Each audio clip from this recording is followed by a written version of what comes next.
Dipersilahkan Ibu Cynthia.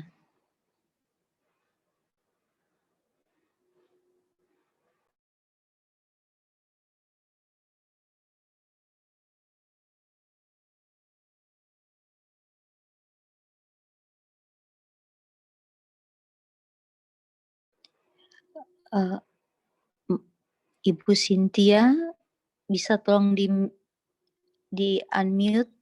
Ya, makasih Bu. Ya, terima kasih. Selamat malam Bu Yulja. Terima kasih. Selamat malam Bu Regina, Suster, dan semua yang hadir di sini, para pendoa yang saya kasihi. Ya, malam ini kita mulai merenungkan mengenai luka-luka Yesus.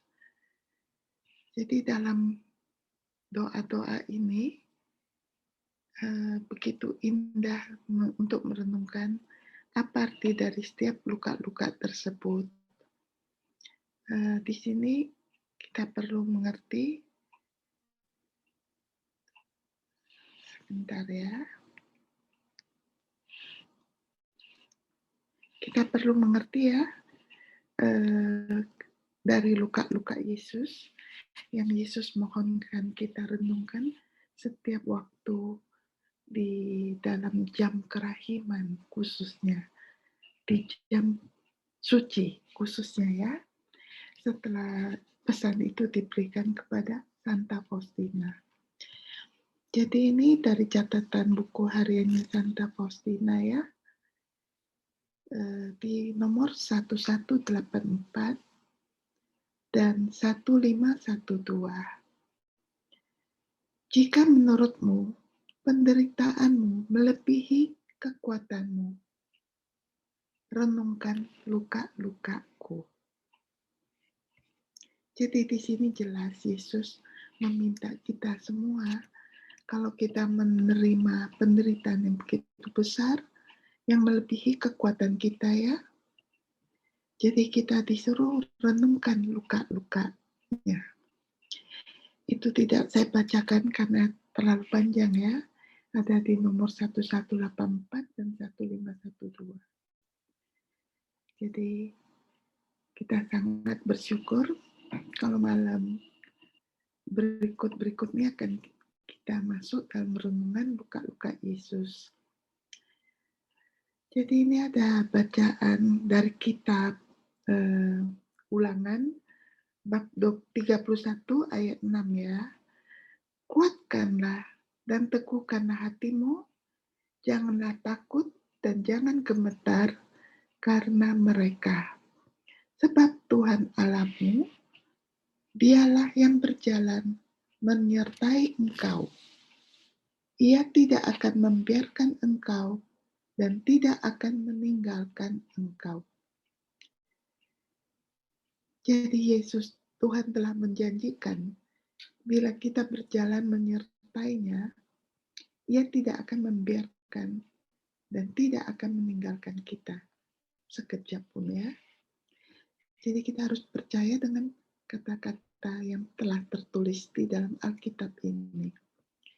Lalu di Rasul Paulus kepada jemaat di Roma, bab 8 ayat 28, kita tahu sekarang bahwa Allah turut bekerja dalam segala sesuatu untuk mendatangkan kebaikan bagi mereka yang mengasihi Dia, yaitu bagi mereka yang terpanggil sesuai dengan rencana Allah. Jadi kita harus mengetahui bahwa Tuhan itu mendatangkan kebaikan bagi mereka yang mengasihi Dia. Sehingga kita dalam masa Prapaskah, kita berusaha untuk mengubah sikap hidup kita menjadi lebih baik, lebih memasuki perbaikan diri kita masing-masing. Itu sangat indah sekali, di mana kita bersama-sama mengarungi masa Prapaskah selama 46 hari ya.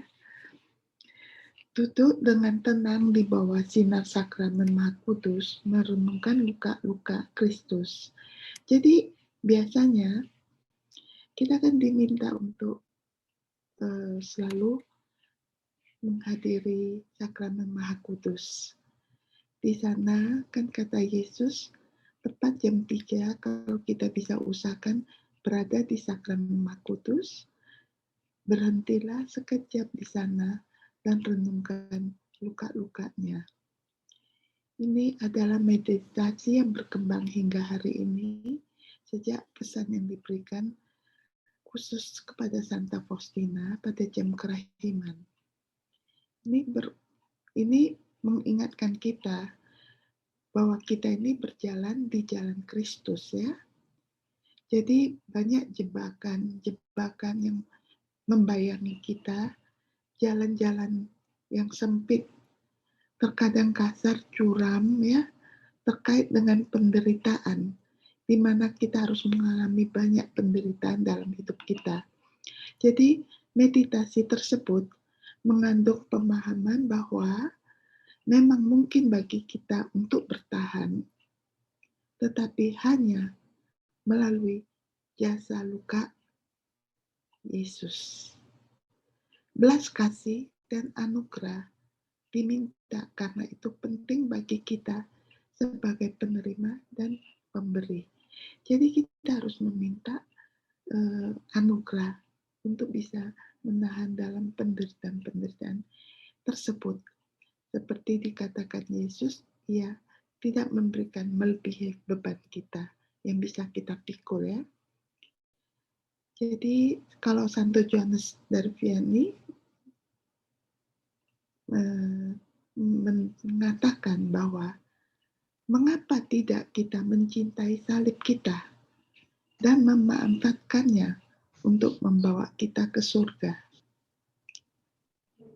Jadi memang kita semua harus memikul salib kita ya, pikulah salib kita sendiri supaya kita bisa mendapatkan jalan menuju surga.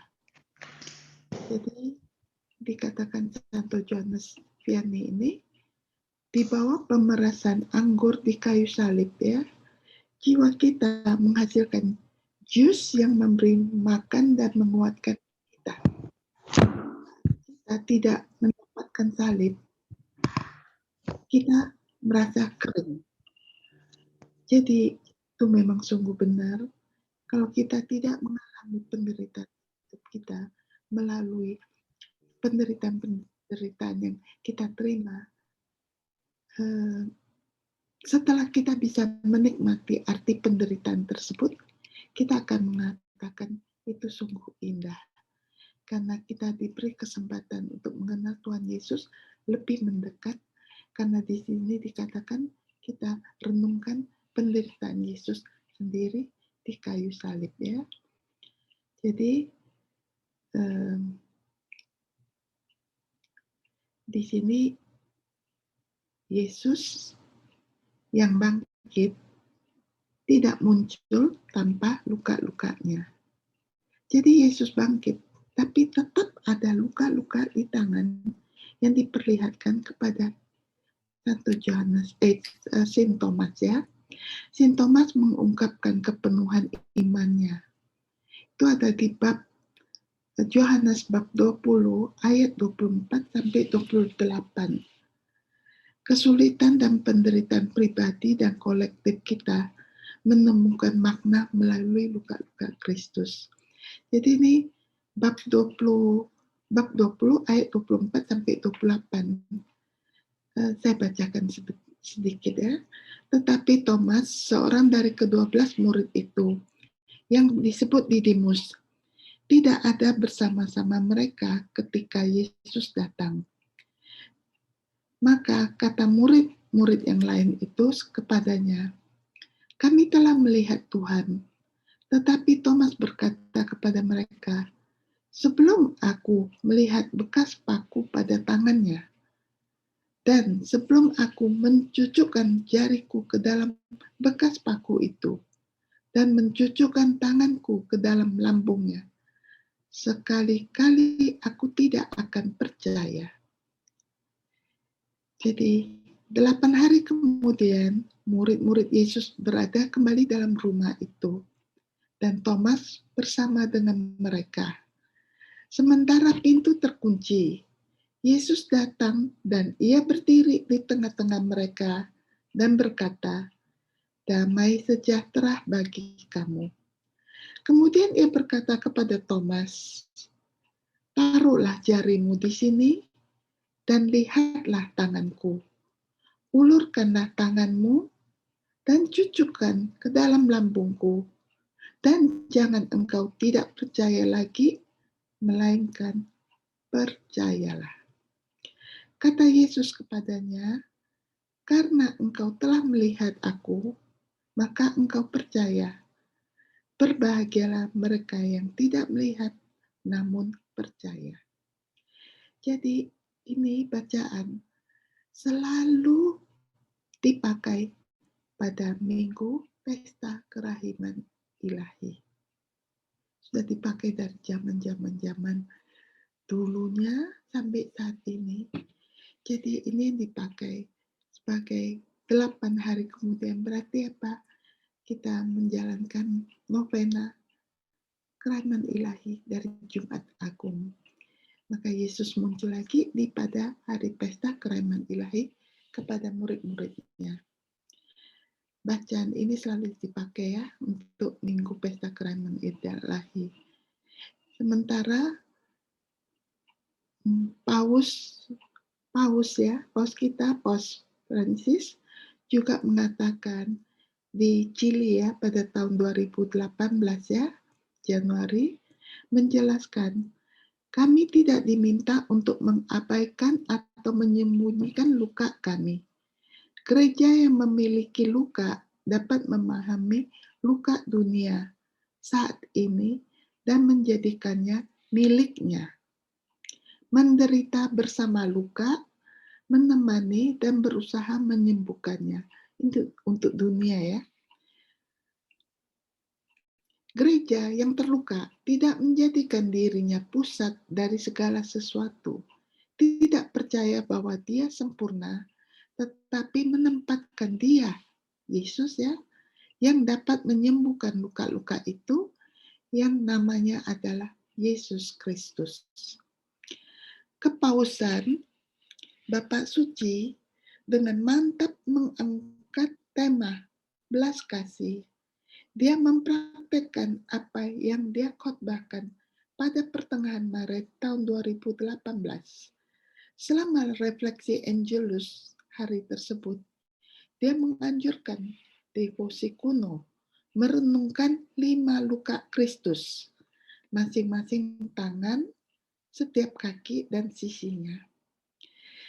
Ia menganjurkan untuk mendoakan Bapa kami sebelum pindah ke luka berikutnya. Ketika kita berdoa agar Bapa kami, marilah masuk melalui luka-luka Yesus dan datang lebih dalam dan lebih dalam ke dalam hatinya. Paus melanjutkan, masuk ke dalam luka-lukanya dan renungkan kasih di dalam hatinya untuk Anda, dan Anda, dan Anda, dan saya. Untuk semua orang, termasuk imam-imam yang Anda doakan. Ini pesan dari Bapak Paus Fransiskus untuk kita semua. Jadi sementara yang paling populer di abad 12 dan 13 ya, ini melalui refleksi kerahiman ilahi Santa Faustina, di mana Santa Faustina menuliskan, "Saat saya berdoa di hadapan sakramen Maha Kudus dan menyapa 5 luka Yesus, pada setiap salam, saya merasakan semburan rahmat mengalir ke dalam jiwa saya, memberi saya rasa awal surga dan keyakinan mutlak pada belas kasih Tuhan. Yesus mengatakan kepada saya bahwa saya paling menyenangkan Dia dengan merenungkan sengsaranya yang menyedihkan, dan dengan meditasi seperti itu, banyak cahaya jatuh ke dalam jiwa saya. Tercatat di diary-nya nomor 1337 dan 267 ya. Jadi beberapa orang telah menggunakan doa-doa caplet kerahiman ilahi untuk secara efektif ya, termasuk kita semua ya, merenungkan luka-luka Yesus tersebut. Yesus berkata, "Aku memberikan rahmat yang besar kepada jiwa-jiwa yang bermeditasi dengan sungguh-sungguh pada penderitaanku." Tercatat di diary-nya Santa Faustina nomor 737. Jadi inilah yang disebut oleh catatan dari Santa Faustina, ber, ia ber, ini ya, mendapatkannya dari Yesus langsung. Jadi sangat indah sekali memang. Jam kerahiman adalah jam merenungkan sengsara Yesus. Dari kelima luka Yesus ya. Jadi kenapa pada doa kenapa Yesus dimahkotai duri dengan menempelkannya kepada kepala Yesus yang suci, Tuhan kita. Bayangkan duri-duri itu masuk ke dalam kepalanya. Begitu mengerikan sekali, menekan sampai ke dalam. Sangat, kalau kita pikirkan kembali, sangat sedih sekali ya. Jadi di sini kita melihat kembali tulisan Santa Faustina yang tadi kita bacakan, yang tertulis di nomor 1337 dan 267.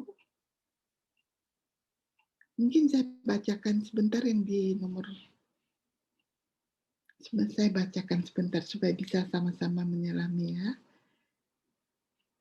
Sementara aku berdoa di hadapan sakramen Maha Kudus, setiap kali aku memberi salam kepada kelima luka Yesus, aku merasakan banjir rahmat yang meluap ke dalam jiwaku. Berkat rahmat itu, aku dapat mencicipi surga dan beroleh kepercayaan penuh akan kerahiman Allah. Itu 1337. Nomor 267, Yesus mengatakan kepadaku bahwa hatinya paling senang kalau aku merenungkan sengsaranya yang memilukan. Berkat renungan seperti itu, cahaya cemerlang menerangi jiwaku. Barang siapa mau mempelajari kerendahan hati yang sejati, hendaklah ia merenungkan sengsara Yesus. Ketika aku merenungkan sengsara Yesus, aku memperoleh pemahaman yang jelas mengenai banyak hal yang sebelumnya tidak dapat kupahami. Aku ingin menyerupai Engkau, ya Yesus, yang disalibkan, disiksa, dan dihina. Yesus, ukirlah kerendahan hatimu sendiri pada hati dan jiwaku. Yesus, aku mencintai Engkau dengan tergila-gila. Engkau yang terhimpit penderitaan, sebagaimana dilukiskan oleh Nabi, seolah-olah ia tidak dapat melihat rupa manusia di dalam dirimu, karena begitu besarnya penderitaanmu. Dalam keadaan seperti inilah, ya Yesus, aku mencintai Engkau dengan tergila-gila. Ya Allah yang kekal dan tak terhingga, apakah yang sudah dilakukan oleh cinta terhadap Engkau? Jadi ini yang dikatakan oleh tulisan Santa Faustina. Di sini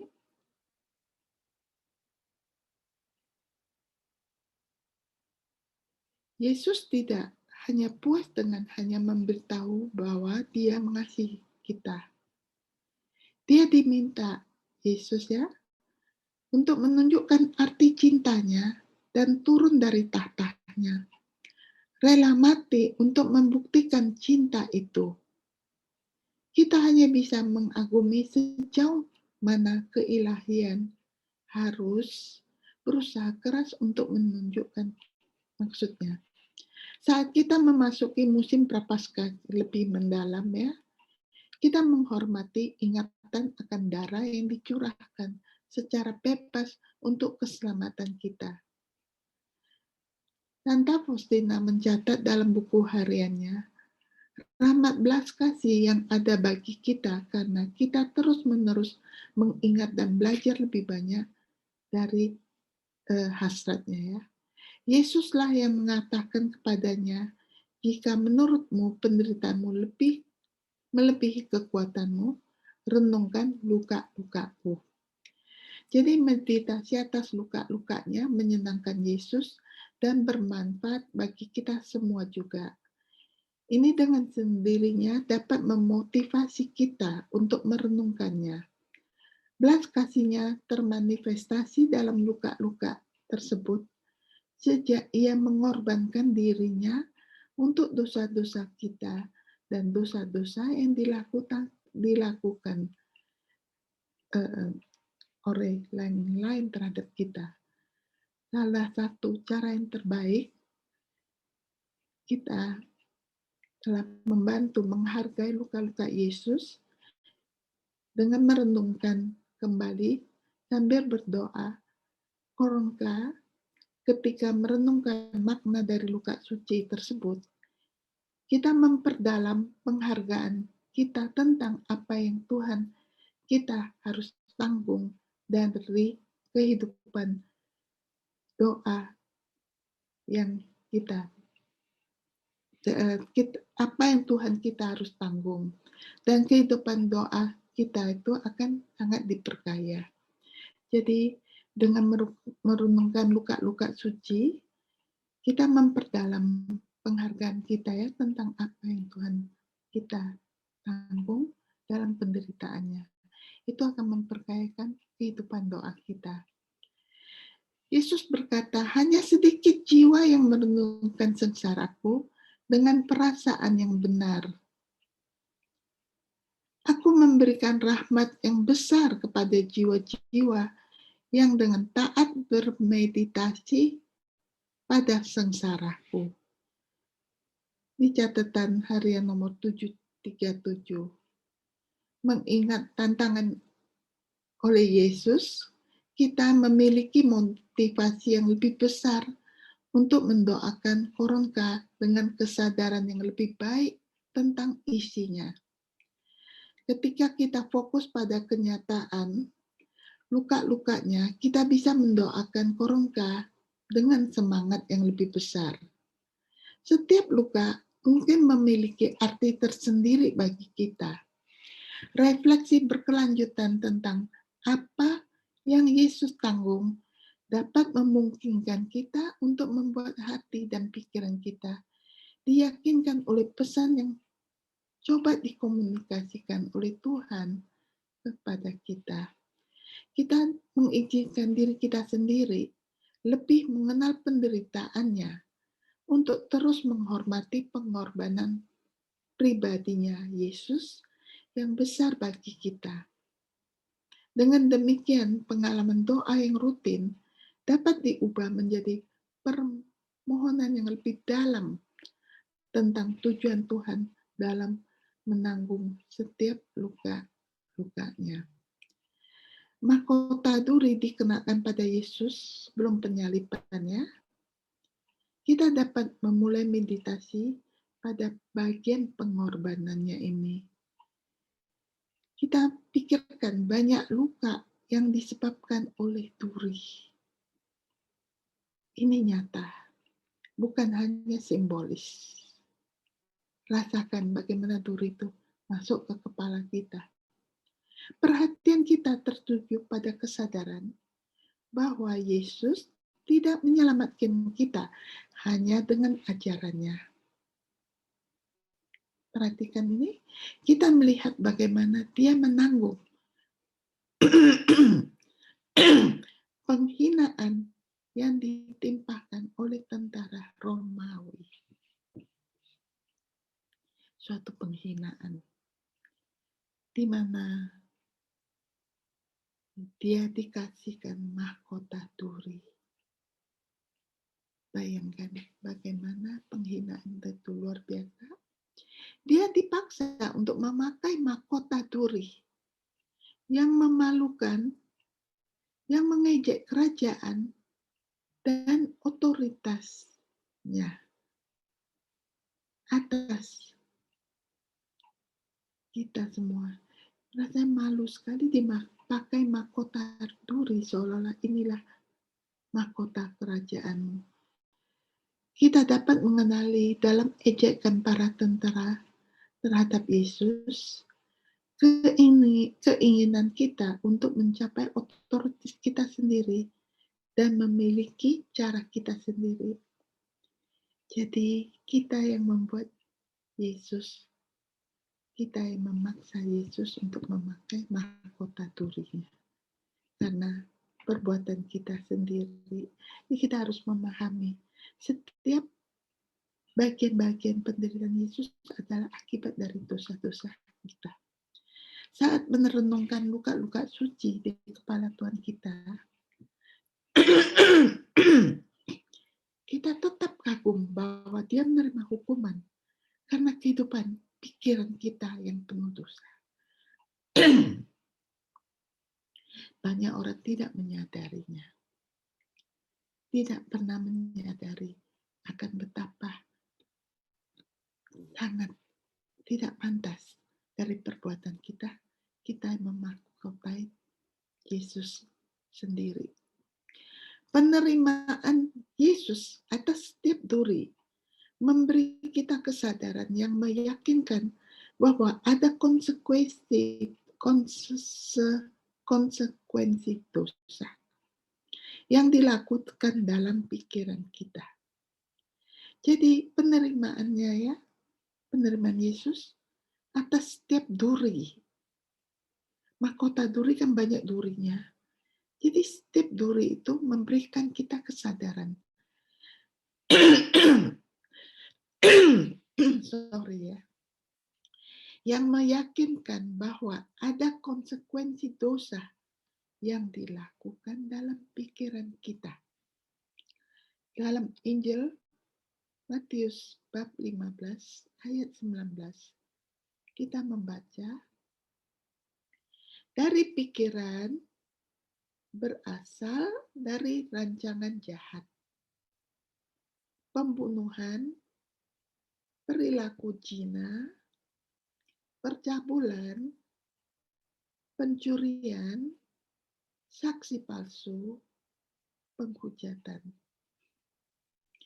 Semua dosa pertama kali dimulai dalam pikiran kita. Tuhan kita harus membuat penebusan kepada Bapa, tidak hanya untuk dosa-dosa pikiran,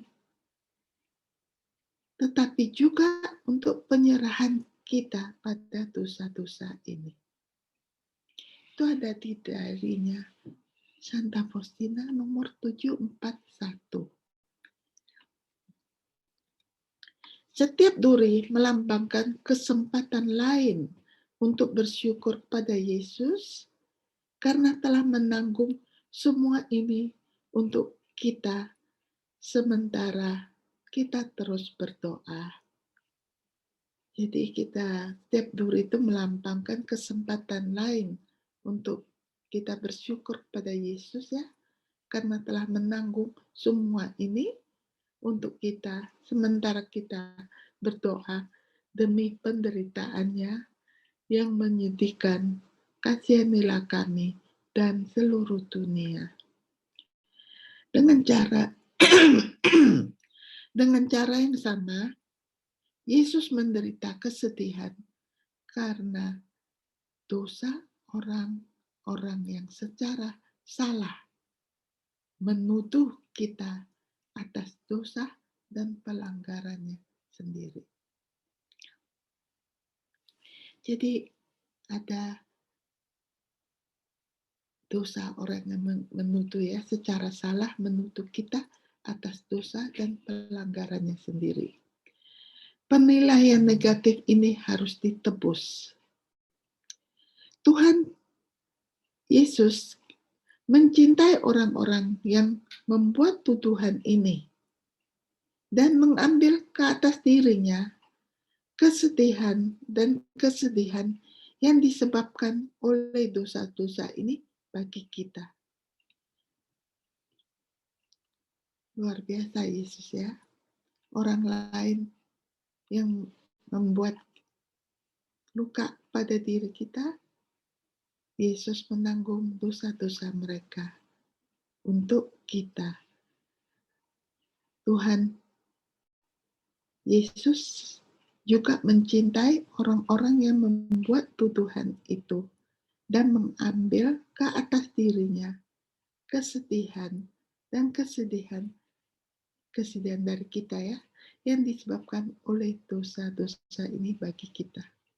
Yesus mengungkapkan derajat belas kasih-Nya dengan menanggung perbaikan atas dosa-dosa ketidakadilan terhadap kita. Jadi ini ada dosa, ada perbaikan atas dosa-dosa ketidakadilan. Melalui tindakan ini, Yesus tidak hanya menebus, tetapi juga memberikan pengampunan dengan pengharapan agar kita juga menyampaikan belas kasih dan kasih sayang kepada orang lain. Bisa dilihat kan bagaimana Yesus mengambil alih penderitaan yang kita rasakan dari orang lain, dan Yesus mengampuni orang tersebut. Bagaimana dengan kita sendiri? Apakah kita juga menyimpannya? Tidak seharusnya.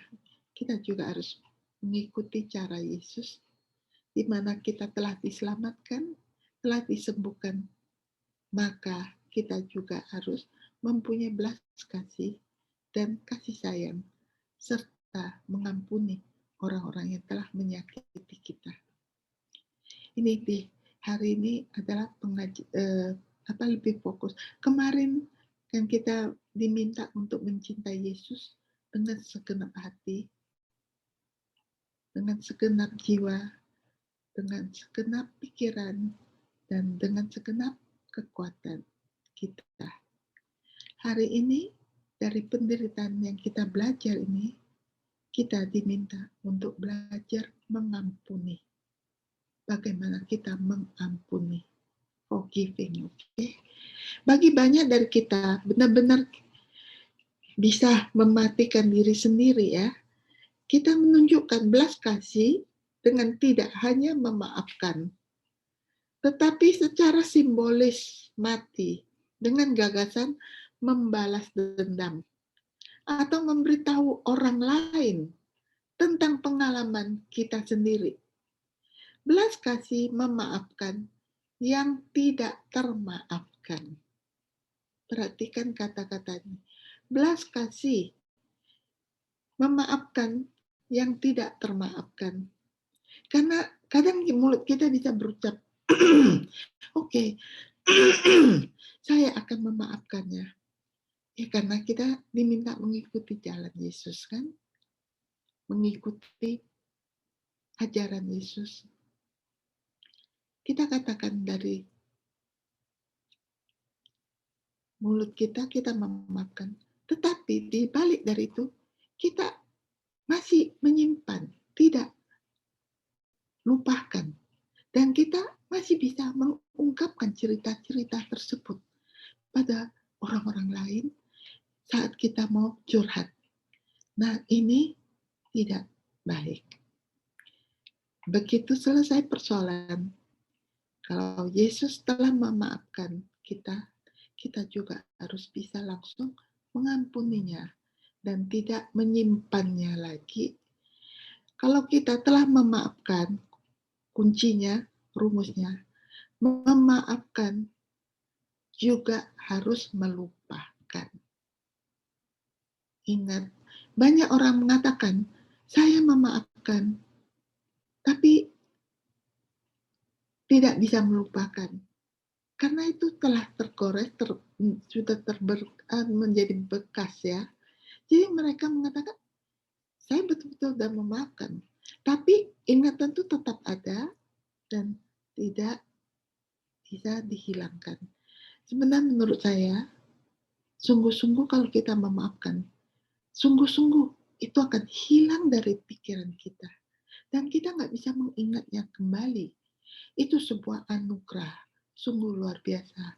Kita harus belajar dari dan memintanya dari Tuhan. Bagaimana bila kita memaafkan, kita juga ingin melupakannya. Jadi ingat ya, dicatat di surat di Ibrani bab 10 ayat 30. Pembalasan adalah milikku. Aku akan membalasnya, kata Tuhan.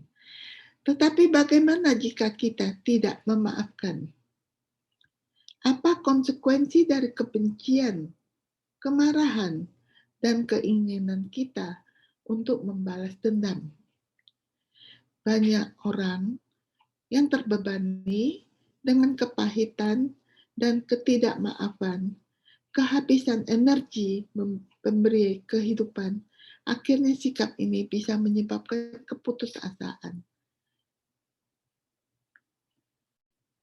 Banyak yang dibebani dengan rasa bersalah yang beracun dan tidak punya cara lain untuk melegakan hati nurani mereka sendiri. Jadi itu kalau tidak bisa memaafkan, biasa menimbulkan penyakit-penyakit dalam diri. Jadi dalam hal ini, siapa yang akan menebus semua ini jika bukan Yesus yang memvoluntirkan dirinya ke atas bumi kita ini menjadi anak manusia, putra Allah, tapi adalah manusia dan rela mati di kayu salib untuk menebus dosa-dosa kita, untuk membayar segala sesuatu yang harus kita bayar karena dosa-dosa kita. Yesus mengambil alih dan membuat jalan bagi kita menuju ke rumah Bapa.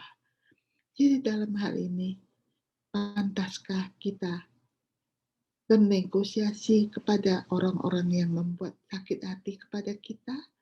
Lebih baik kita lepaskan semuanya itu karena kasih Yesus lebih besar, belas kasihnya lebih besar dari segala-galanya yang tidak pantas kita pikirkan lagi.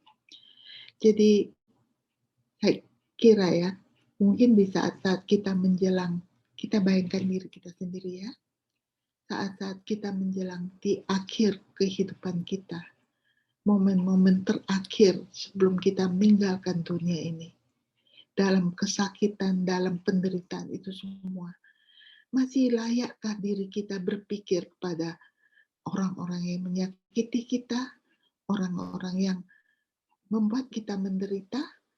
Apakah kita masih sanggup berpikir sampai ke sana? Saya kira kita nggak punya kesanggupan lagi sampai ke sana.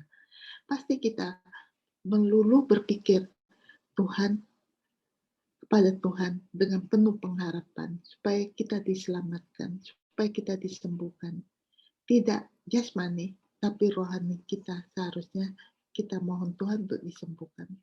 Jadi sebagai rasa syukur atas penebusan Tuhan Yesus kepada kita semua ya, kita memang harus selalu bersyukur dan berterima kasih dan berdoa selalu doa koronka yang diajarkan Yesus langsung kepada kita melalui Santa Faustina, yaitu Bapa yang kekal, aku persembahkan kepadamu tubuh dan darah, jiwa dan kealahan putramu, Yesus Kristus, sebagai pendamaian atas dosa-dosa kita dan dosa seluruh dunia.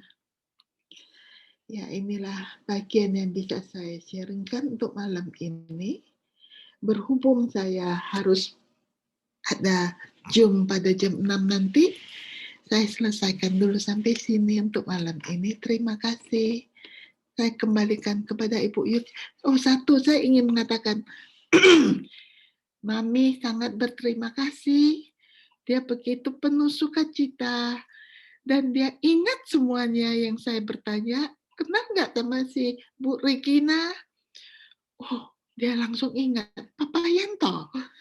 Lalu dengan Lili, dengan Sari, karena dulu kan pernah nginep di rumah. Dengan si Xiao lagi dia kenal. Luar biasa. Mami masih punya ingatan yang bagus. Sehingga dia sangat berterima kasih. Dia bisa mendengarkan lagu-lagu yang direkam. Happy birthday kepadanya. Dan kepada semuanya yang mengucapkan dari LPF ini, mengucapkan ini selamat ulang tahun, dan kepada Pastor Niko juga yang telah mendoakan dan membuat misa. Mami mengucap terima kasih banyak kepada semuanya dan dia mendoakan untuk semuanya supaya selalu berbahagia. Terima kasih untuk malam ini. Bu Yurja, saya kembalikan ya. Terima kasih banyak Bu Cynthia buat renungan yang sangat-sangat indah malam ini. Yang saya percaya kita semua sudah mendengarkan dengan khusyuk dan pasti kita semua akan merenungkan semua luka-luka Tuhan Yesus, terutama malam hari ini.